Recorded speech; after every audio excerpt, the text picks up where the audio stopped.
Bismillahirrahmanirrahim. Assalamualaikum warahmatullahi wabarakatuh. Perkenalkan, nama saya Yusra Mahendra, NIM 15641110519, kelas IP 4C. Pada video kali ini saya akan menjelaskan materi mengenai kerjasama regional dan tantangan ASEAN ke depan.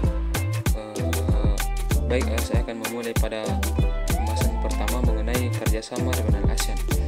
Sebagai organisasi regional di kawasan Asia, ASEAN membawa sejumlah prospek hubungan internasional yang lahir setelah ASEAN diharapkan mampu meningkatkan perdagangan dan kesejahteraan mitra perdagangan.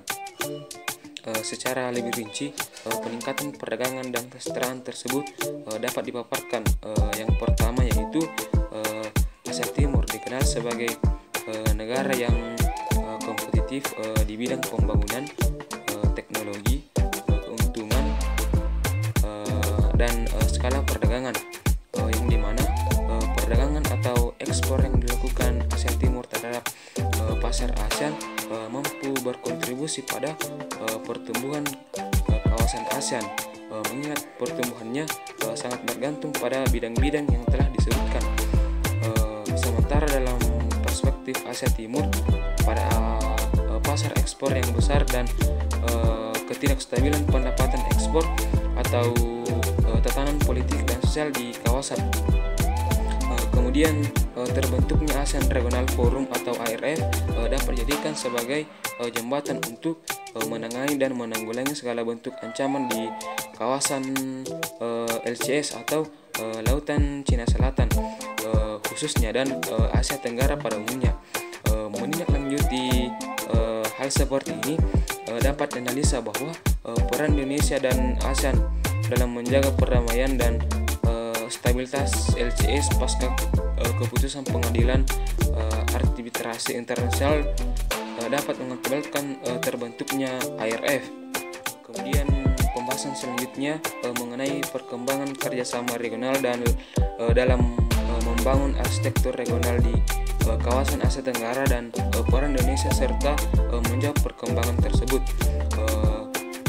Pembangunan arsitektur kawasan Indonesia dan ASEAN perlu memperkuat evaluasi arsitektur regional untuk menjaga perdamaian, keamanan, dan stabilitas kawasan, yang dimana stabilitas kawasan ASEAN ini perlu menjaga stabilisator regional yang netral dan independen, sehingga ASEAN perlu menyeimbangi kepentingan regional dan global saat berhubungan dengan berbagai mitranya dari Asia dan Pasifik serta kawasan lain.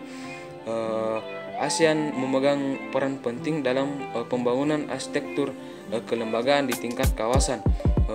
Kemudian negara-negara anggota ASEAN dan negara mitra ASEAN menyadari peran penting ASEAN dalam membantu penciptaan kelembagaan dan proses yang memberikan ruang bagi negara-negara anggotanya dan negara-negara kawasan untuk menangani masalah secara damai.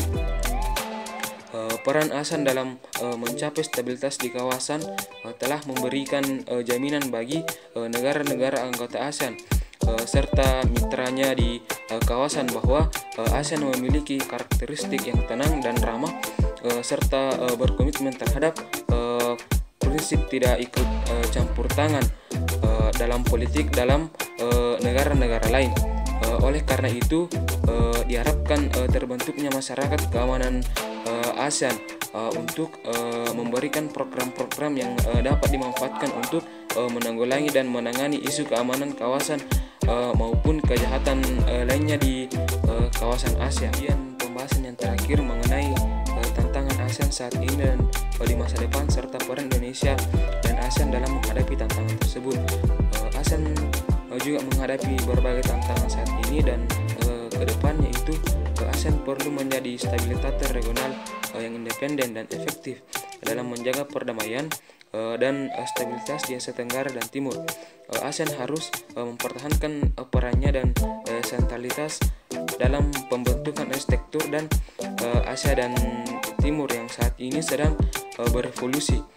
Kemudian negara-negara ASEAN perlu menaruh perhatian kepada berbagai efek sosial seperti krisis politik dan ekonomi di tingkat regional, sehingga bisa meningkatkan nasionalisme di masing-masing negara.